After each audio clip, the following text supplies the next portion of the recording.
이 37이라는 나이가 보면 참 애매한 나이더라고요. 뜨거운 열정을 겁없이 불사르며 앞뒤 분간 없이 내달렸다가는 그 나이 먹고 철없다. 이제는 나이값 좀 할 때가 되지 않았냐 하는 핀잔을 듣게 되는 나이기도 하지만 그렇다고 인생의 진리를 깨우친 중년 선배님들 곁에 끼기에는 아직 젊은 나이기도 해요.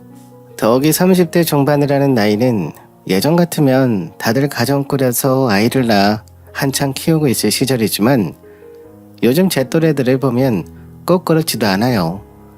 왜 결혼 적령기가 인생 선배님들 시절보다 10년은 훌쩍 높아졌다고들 하잖아요.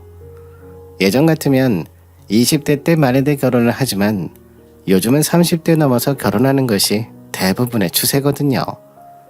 저희 또래들의 인생 선배님들 시절보다 결혼식을 늦게 올리는 이유는 참 여러 가지가 있겠지만 저는 이렇게 생각해요. 각자의 인생 속도가 전에 없이 중요해졌기 때문이라고 말이죠. 그런 점에서 보았을 때 저 또한 결혼 준비가 인생 선배님들의 시절에 비해서 꽤나 많이 늦은 편이었어요. 제 나이가 막 36이 되던 봄날까지만 해도 전 결혼 생각이 크게 없었어요. 그런 저를 두고 친정 부모님께서는 걱정이 이만저만 아니었죠. 아빠 친구 영식이네, 막내딸 알지? 그 애가 다음 달에 결혼식 올린다고 청첩장 보내왔더라. 신랑 신부 둘 다 결혼하기 딱 좋은 나이야. 둘 다 한창 건강하고 예쁠 20대 중반이거든. 우리 아버지 그래서 하루 종일 울적하게 보내셨구나? 걱정 마세요. 나도 결혼을 안 할 생각까진 아니에요. 그냥 지금은 제 삶이 먼저일 뿐이라고요.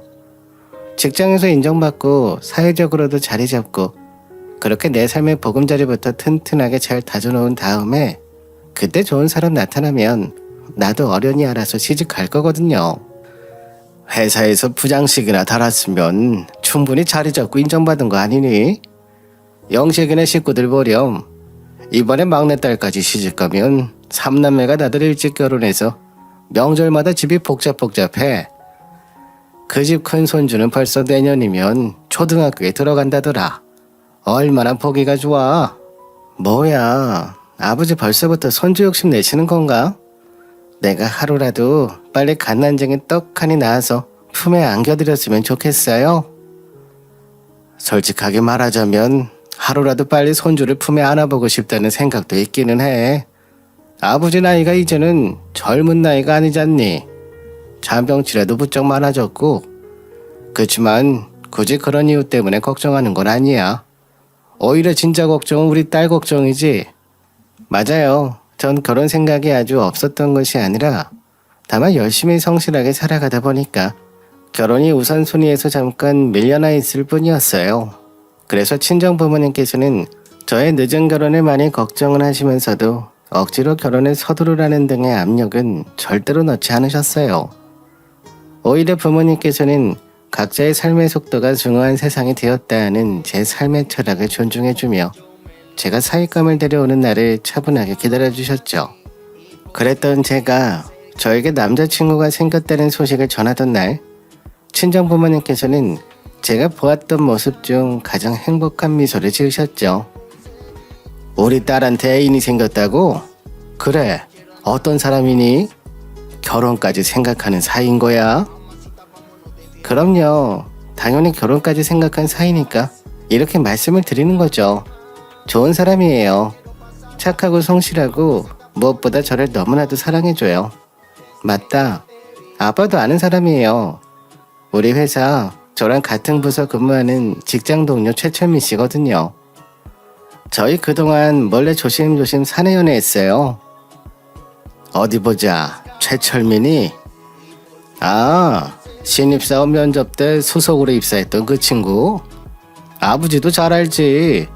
그럼 그 친구 성격도 둥글둥글 싹싹하고 예절 바르면서 일솜씨도 제법 좋아서 평소에 눈여겨보고 있었거든. 그 친구가 사윗감이라면요, 아버지는 대찬송이다. 그러자 친정어머니께서 감동의 눈물을 손수건으로 찍어 닦으시며 말씀하셨어요. 네 아버지가 좋은 사람이라고 말한다면 엄마도 대환영이야. 네 아버지만큼 사람 잘 보는 사람이 또 없지 않니? 좋은 사람이 나타나줘서 얼마나 다행인지 몰라. 진심으로 많이 많이 축하하고 빠른 시일 내에 예비사위 집으로 한번 데리고 와라. 엄마가 한상 가득 차려서 대접할게. 이처럼 예비신랑이 제 친정에서 대환영을 받았던 것에 반해 예비시댁 쪽의 반응은 영 뜨뜻미지근했습니다. 분명 신랑도 집에다가 저와의 결혼이 약속했다는 이야기를 했을 텐데 시간이 지나도록 아무 대답이 없더라고요. 전 그 점이 너무나도 이상했어요. 결혼을 약속하기 전, 그니까 연애를 하던 당시에 신랑이 시부모님께 저와 찍은 사진을 보여드렸던 적이 있었는데요. 그때는 무척 좋은 반응이 있었다고 했거든요. 자기야, 사실 나 있잖아. 어제 아빠한테 우리가 같이 찍은 사진 보여드렸다. 자기를 너무 자랑하고 싶은데 사내 연애라서 다른 사람한텐 자랑할 수가 없잖아. 그래서 생각해보니까 자랑할 사람이 아빠밖에 없더라고. 에휴, 벌써부터 그러고 다니다가 나중에 팔불출 소리 듣는 거 아닌지 모르겠다. 뭐 그만큼 날 사랑한다는 거니까 나야 좋지만 아무튼 그래서 아버님께선 내 사진 보고 뭐라고 말씀하셨어? 우리 아빠가 평생을 힘들게 살아오신 분이라서 좀처럼 감정 표현 잘 안 하시는 분이거든. 근데 당신 사진 보자마자 입이 아주 귀에 걸리시더라고. 어디서 이렇게 참해 보이고 귀티나는 여인을 만나게 됐냐는 둥. 한눈에 보기에도 좋은 사람 같으니까 절대 놓치지 말고 꼭 붙잡으라는 둥 해가면서 말이야. 그렇게 말씀하셨던 시댁이었는데 결혼에 약속했다는 이야기를 듣고서도 영 뜨뜻미지근하니 돌변에서는 아무 대답도 없으시니까 저로서는 이상하게 생각하지 않을래야 그럴 수가 없었던 거죠. 이에 고민하던 저는 작지만 정성스러운 선물을 하나 마련해서 예비신랑과 함께 시댁을 직접 찾아갔습니다. 당시 시댁에서는 예비 시아버지 한 분만 계셨는데요. 저를 탐탁지 않게 생각하신다는 것이 제 피부로 아주 고스란히 느껴지더라고요. 예비 시아버지는 한참을 말없이 차만 마시다가 이내 한숨부터 푹 내쉬었죠. 에휴, 어찌됐든 간에 이렇게 마주 앉게 됐으니 솔직하게 말함세. 난 자네를 며느리로 받아줄 생각이 없네. 외람되지만요. 아버님, 저를 반대하시는 이유를 여쭤봐도 괜찮을까요? 철민 씨 말로는 일전에 제 사진 보셨을 땐 아주 크게 기뻐하셨다고 들었어서요. 그때야 기뻤지. 우리 철민이랑 결혼까지 했으면 좋겠다고도 생각했었고, 하지만 그건 자네가 어떤 집안 자제인지 몰랐을 때 이야기야. 세상 하나밖에 없는 혈육인 내 아들내미가 기죽고 살지도 모르는 집안에는 장가 보낼 수 없네. 방금 그 말은 혹시 제가 철민 씨 다니는 회사 사장님 댁 딸이라서 결혼에 반대한다는 말씀인 건가요? 부잣집 딸내미답지 않게 말귀가 어둡지 않아서 다행이구만. 부잣집 자녀들은 다른 사람 말을 지가 듣고 싶은 대로 마음대로 곡해해서 듣는 경향이 있거든. 아무튼 간에 이야기 끝났으니 더는 시간 낭비하지 말고 우리 아들이랑 헤어져 주게. 이 아비로서 간곡하게 부탁함세. 네, 맞습니다. 전 부잣집 셋째 딸이에요. 친정아버지께서 건실한 중견기업을 운영하시는 사업가이자 사장님이신 덕분이었죠. 대학교에서 경영학을 전공한 저는 장차 친정아버지의 사업을 물려받게 될 후계자인 셈이고요. 이런 제가 대학 졸업하자마자 취직해 지금껏 일해온 일편단심 직장 또한 친정아버지의 회사였는데요. 다만 저는 친정아버지 백 덕분에 공짜로 회사에 입사한 낙하사 직원은 아니었어요. 참으로 올바른 경영자셨던 친정아버지께서 제게 이렇게 권유해 주셨거든요. 장차 회사를 물려받으려면 밑바닥부터 성실하게 일하며 회사 내 모든 업무를 직접 배워야 한다. 그런 아버지의 올고즘에 감복한 저는 제 손으로 직접 이력서를 쓰고 제출한 뒤 스스로 면접에 합격해서 말단 평사원으로 근무를 시작했어요. 회사 사장님이라는 딸을 사실을 숨긴 채로 말이에요. 당연히 회사 직원 아무도 제가 사장님 딸이라는 사실은 몰랐고 저와 사내 연애를 몰래 이어가던 당시의 예비신랑 또한 마찬가지였어요. 제가 예비신랑에게 모든 사실을 고백한 건 그에게서 프로포즈를 받은 다음의 일이었으니까요. 반면에 예비신랑은 부잣집도 가난한 집도 아닌 평범한 집안의 아들이었기에 저희는 양가의 경제적 격차를 이미 뛰어넘어 진정한 사랑을 나누는 사이였던 거죠. 하지만 이런 제 집안 내력이 결혼 반대의 이유가 되리라고는 정말 꿈에도 상상 못한 일이었는데요. 예비 시아버님께서도 결혼을 반대하는 나름의 이유가 있더라고요. 죄송하지만 아버님, 아드님과 헤어져 달라는 말씀만큼은 쉽게 들어드릴 수가 없습니다. 사람 마음이라는 게 두부처럼 딱 잘라내지고 그런 게 아니잖아요. 더욱이 저와 철민씨 사이가 안 좋은 것도 아니고요. 오히려 저희는 양가의 경제적 격차를 뛰어넘을 만큼 사랑해요.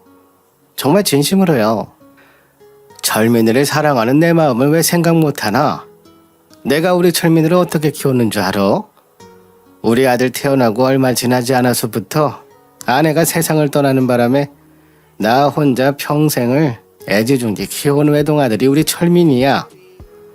어떻게든 엄마 없는 자식 소리 안 들어보게 해주겠답시고 온갖 사랑을 다 퍼줬고 직장 생활하랴 남자 혼자 손으로 어린 자식 키우랴 코피를 쏟아도 수십 번을 더 쏟았어.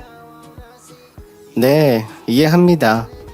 모든 부모 마음이 다 그랬을 테고 엄마도 아닌 아빠 혼자 힘으로 어린 자식 키우기가 얼마나 힘든 일인지도 이해해요.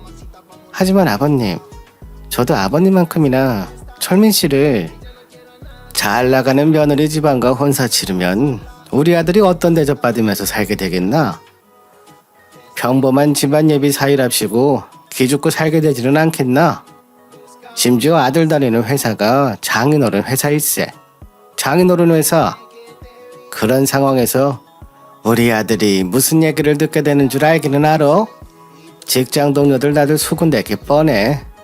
멀쩡한 사내놈이 회사 후계 자리 노리고 격에 맞지도 않는 사장님 댁에 염치도 없이 장가들었다고. 겉뿐이겠나? 자네가 우리 아들 직속 상사라면서 그런 둘이서 함부로 결혼했다가는 업무상 마찰이라도 벌어지면 어쩔 생각인가? 우리 아들은 회사에서도 직장 상사 와이프 모셔야 되고 집이랑 처가댁에서도 부잣집 와이프 잘난 장인어른 모셔야 돼. 사랑하는 우리 아들 평생 기죽고 살게 만드는 결혼밖에는 안 된다 이 말이야. 이처럼 예비 시아버지의 결혼 반대는 아주 완고하며 거센 것이었습니다.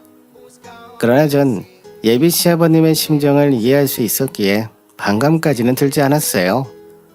일찍이 남자 홀몸으로 직장 생활과 육아를 병행하며 키워낸 아들이 얼마나 급이야 오기야 소중하겠어요. 그런 소중한 아들이 평생 기죽어 살게 될지도 모르는 결혼을 하겠다는데 부모 입장에서는 당연히 반대할 수밖에 없는 일인 거죠. 또 그래서 전 내심 자신이 있었어요. 저희 친정 부모님께서는 절대로 사위를 기죽일 분들이 아니셨을 뿐더러 저 또한 부잣집 딸이자 직장 상사로서 그 일을 대할 생각 따위는 추워도 없었으니까요. 이에 저는 그런 생각들을 예비 시아버님을 몇 차례 더 찾아뵙고 조곤조곤 말씀드렸지만 달라지는 건 없었어요. 예비 시아버님께서는 당신이 살아오신 경험상 우리 아들 기죽는 결혼이 될 게 뻔하다면서 잡아뗄 뿐이었죠. 그렇게 저희의 결혼은 자초될 위기에 처해버리고 말았는데요. 그러다 어느 날이었습니다. 제 친정아버지께서 회사에서 근무하시던 도중에 과로로 인해 쓰러지고야 말았어요. 아버지께서는 급히 병원으로 옮겨서 검사를 받게 됐고 그 결과 단순한 과로가 아닌 것 같다는 진단이 나왔죠. 지금부터 제가 하는 이야기 보호자분께서는 마음 단단히 먹고 들으셔야 됩니다. 보호자가 무너지면 환자분이 더 힘들어지긴 마련이거든요. 왜요? 아버지 어디 많이 편찮으신 건가요? 요즘 들어서 잠정치레도 잦아지신 것 같고 하루만 야근하셔도 부쩍 피곤해하시는 것 같긴 하던데요. CT 촬영 결과 환자분의 뇌에서 종양이 발견됐습니다. 아직 초기라서 크기가 많이 크지는 않은데요. 만약 악성 종양으로 진단이 된다면 상황은 심각해질 수도 있고요. 지금으로서는 악성 뇌종양의 확률이 큽니다. 일단 지금으로선 확실한 것까지는 아니니까 정밀 진단 받아보신 다음에 그때 다시 이야기하시죠. 순간 정말이지 하늘이 무너져 내리는 끔찍한 심정을 느꼈어요. 친정 아버지께서 악성 뇌종양, 그러니까 뇌에 암세포가 자라고 있을 확률이 높다는 진단을 받아버렸으니까요. 당시 오죽 절망적이었던 건지 저도 모르는 사이에 이런 생각까지 하고 있더라고요. 암에 걸리실 거면 차라리 치료도 쉽고 생존율도 높은 위암에 걸리시지. 왜 하필 암 중에서도 가장 지독하고 치료도 어렵다는 뇌종양에 걸리셨을까? 그도 그럴 만한 것이 뇌종양은 다른 암보다 훨씬 절망적인 암이거든요.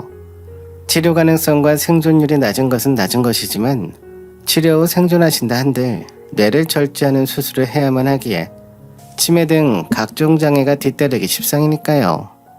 하지만 전 흔들리지 않기로 다짐했습니다. 아주 멀쩡히 살아계시는 아버지를 두고 절망부터 하는 건 자식으로서의 도리가 아니었으니까요. 무엇보다 정밀진단 결과 오진이거나 양성조경일 가능성 또한 배제할 수는 없었으니까요. 그래서 전 그 신락 같은 희망 하나에 의지한 채로 꿋꿋한 날들을 보내고 있었는데요. 며칠 뒤 소식을 들은 예비 시아버지께서 절 불러내시더라고요. 소식 들었다. 아버님 건강 상태가 악성 뇌종양의 확률이 높은 상황이라지. 상심이 아주 크겠구나. 나도 아내를 아무리 잃어봐서 어떤 심정인지 잘 알아. 말씀만이라도 크게 위로가 되네요. 아버님, 근데 오늘은 어쩐 일로 저를 보자고 하신 건가요? 혹시 또 결혼 반대 하시는 거면 지금은 결혼 문제가 아니어도 저 많이 힘들어서요. 무슨 기왕지사 일이 이렇게 된 김에 결혼을 서둘러야 할 것 같다는 말을 하려고 부른 게야. 아버지 살아계실 때 결혼하는 모습이라도 보여드려야 효도가 아니겠어? 나중에 아버님 편하게 아무 걱정 없이 눈 감으실 수 있도록 결혼을 서둘러 해치워버리자꾸나.